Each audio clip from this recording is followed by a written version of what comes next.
¿Cuáles son los diferentes grupos de nutrientes que están en los alimentos que comemos? Básicamente hay tres grandes grupos de nutrientes que contienen los alimentos. El primero son los hidratos de carbono, básicamente constituido por las harinas y los dulces, incluido en esto el azúcar que contienen las frutas. El segundo grupo de nutrientes son las proteínas. En general son de origen animal o vegetal y las que más consumimos proceden de los lácteos y de las carnes de pollo, pescado o vaca. Y el tercer grupo de nutrientes son las grasas. Los alimentos vienen combinados, raramente con un solo grupo de alimentos, y grasas podemos encontrar también en las carnes, en los aceites, en algunos vegetales, en los lácteos.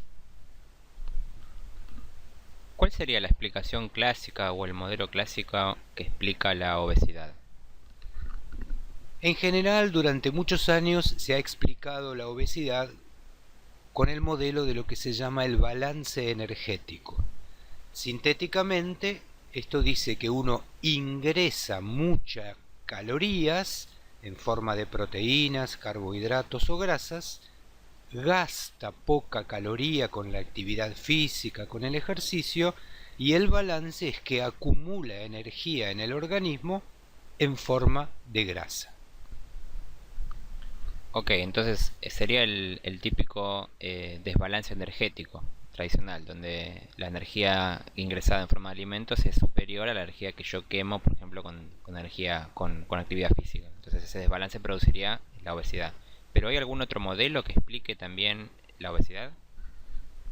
Sí, desde hace algunos años se conoce lo que se llama un modelo hormonal de la obesidad, que en cambio de centrarse en la cantidad de alimentos o calorías que uno ingiere, presta atención a la calidad de esas calorías. Y por ejemplo, se menciona que cuantos más hidratos de carbono ingresan en tu dieta, esto se degrada en el organismo en glucosa, la glucosa sube en la sangre, estimula la secreción de insulina para hacer entrar la glucosa a las células, pero también la almacena en forma de tejido graso, especialmente en la cintura, en el abdomen, produciendo lo que se llama obesidad abdominal, muy relacionada a la ingesta de altas cantidades de hidratos de carbono. Ok, entonces por este modelo hormonal de explicación de la obesidad, este modelo en vez de centrarse en las calorías que ingresan y egresan, se estaría centrando en un desbalance hormonal del cuerpo, mediante el cual pone el foco básicamente en la cantidad de insulina que el cuerpo genera a raíz de la cantidad de glucosa que tenemos en sangre por los carbohidratos que comemos. Entonces, esta insulina que se genera en cantidad, lo que hace es bajar esa glucosa de la sangre y llevando esa energía, generalmente, como decís, al tejido adiposo en forma de grasa. Ahora, ¿todos los alimentos que comemos se comportan igual en cuanto a la generación de insulina o es que hay algún grupo que genere más insulina que otro? La insulina básicamente es una hormona de almacenamiento y se segrega por el páncreas en respuesta al tipo de alimento que ingerimos de manera muy diferente. Como ven en esta curva, los hidratos de carbono producen un pico muy grande y muy rápido de insulina en la sangre, las proteínas uno mucho menor, y lo que menos estimula la secreción de insulina es cuando uno come grasas naturales.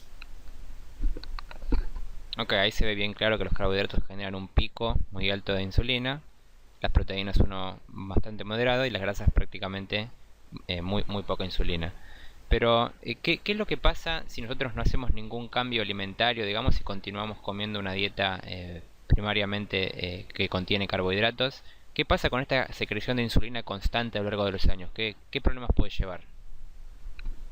Básicamente, al someter al organismo a una sobrecarga continua de hidratos de carbono, esto hace que el páncreas tenga que segregar todo el tiempo grandes cantidades de insulina.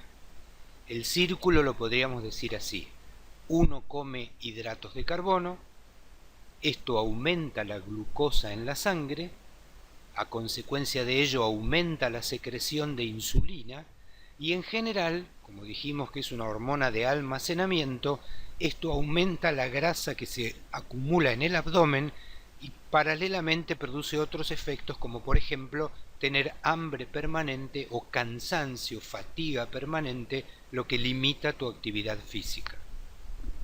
Ok, entonces se trata básicamente de un círculo vicioso, porque uno come carbohidratos, los carbohidratos se metabolizan como glucosa en la sangre, luego el páncreas secreta insulina para poder bajar esa glucosa y almacena esa energía en forma de grasa. Y es un círculo vicioso, como decís, porque este almacenamiento de grasa constante produce además hambre y nos hace volver a comer carbohidratos y además produce fatiga. Ahora, ¿qué pasa si este círculo vicioso se mantiene a lo largo del tiempo? Bueno, se produce lo que se llama resistencia a la insulina, es decir, que cada vez necesitas más cantidad de insulina para hacer ingresar a tus células la misma cantidad de glucosa. Esto no solo perpetúa y aumenta la obesidad, sino que produce daño en casi todos los tejidos del organismo. El exceso de insulina produce daño en el cerebro, en el corazón, en las arterias, en los capilares, en los músculos, básicamente en el hígado, produciendo lo que se llama hígado graso, y especialmente produce un agotamiento de las células del páncreas encargadas de fabricar la insulina, que se llaman células beta. Cuando esas células se enfermen, uno comenzará a tener diabetes. Ok, ¿y me mencionaste la diabetes como un posible problema que puede producir la resistencia a la insulina en largo plazo? ¿Qué otros problemas puede generar? La resistencia a la insulina, en primer lugar, facilita la obesidad. Después de ello aparece la prediabetes y muy poco tiempo después la diabetes establecida. También está descrito y totalmente demostrado que las personas que tienen obesidad en la panza y resistencia a la insulina tienen la presión arterial alta, son hipertensos, tienen cansancio, hambre permanente, circulan en su sangre una serie de sustancias inflamatorias, lo que facilita que tengan enfermedad cardio-cerebrovascular, infarto de miocardio y el famoso ACV. Bueno, me queda claro que si no rompemos este círculo vicioso de la resistencia a la insulina, lo único que podemos esperar son problemas bastante graves. Entonces, ¿cuál es la solución que se propone bajo este nuevo modelo de obesidad para poder romper este círculo? Básicamente lo que se propone es replantear un estilo de vida eligiendo los alimentos de una manera saludable que no promuevan la secreción de insulina. Para ello es conveniente limitar todo lo posible la ingesta de hidratos de carbono, es decir, bajar en tu dieta hasta límites muy pequeños la cantidad de hidratos de carbono que comes a lo largo del día. Para ello, tu dieta tiene que básicamente estar constituida por proteínas en una cantidad leve o moderada y básicamente por una cantidad más alta de grasas naturales. Bien, me queda claro que la solución sería entonces adoptar una dieta que sea muy baja en carbohidratos y en consecuencia muy alta en grasas, moderada en proteínas, por lo que vimos en el gráfico anterior sobre cómo impacta en la generación de insulina los diferentes macronutrientes. Ahora, una pregunta más. ¿Cómo, si bajamos los carbohidratos, es esperable que baje la glucosa en sangre? ¿Pero el cuerpo puede funcionar con poca glucosa? El cuerpo no puede funcionar con poca glucosa, pero sí puede funcionar con poca glucosa en la dieta, porque tiene la maravillosa habilidad de formar su propia glucosa, degradando las grasas o las proteínas y convirtiéndolas en glucosa. Y esto es precisamente lo que queremos, que tu organismo fabrique glucosa por combustión y degradación de las grasas, con lo cual tendrás dos efectos favorables: menos grasas porque las has quemado para fabricar glucosa y menos insulina, que es lo que está dañando tus tejidos. Ok, entonces de alguna manera cuando bajamos la ingesta de glucosa, el cuerpo se ve obligado o le damos la oportunidad al cuerpo de ir a buscar esa glucosa a partir de la grasa que ya tenemos acumulada. Pero si seguimos comiendo glucosa en forma de carbohidratos, ni siquiera le damos la oportunidad al cuerpo de ir a quemar esas grasas. Entonces, ¿qué pasa en la práctica cotidiana de pacientes o de gente que adopta este nuevo estilo de vida? Digamos, ¿cómo son los resultados? ¿Aparecen más temprano, tarde? Contame un poco de los resultados. Bueno, básicamente este procedimiento alimentario consiste en cambiar el combustible que utiliza el organismo para sus funciones vitales.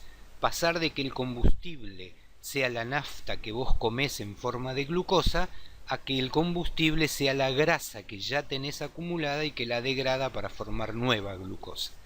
Los resultados que se observan son rapidísimos, esto depende un poco de las personas, y básicamente son de dos tipos. El primero, y es el más evidente, es un rápido descenso de peso, pero algo que es mucho más importante aún es que van a descender de manera muy importante y en poco tiempo tus factores de riesgo cardiovascular. Te va a bajar la presión arterial, vas a tener menos marcadores inflamatorios en la sangre, vas a tener más colesterol del bueno y van a descender los triglicéridos que afectan muchos tejidos del organismo.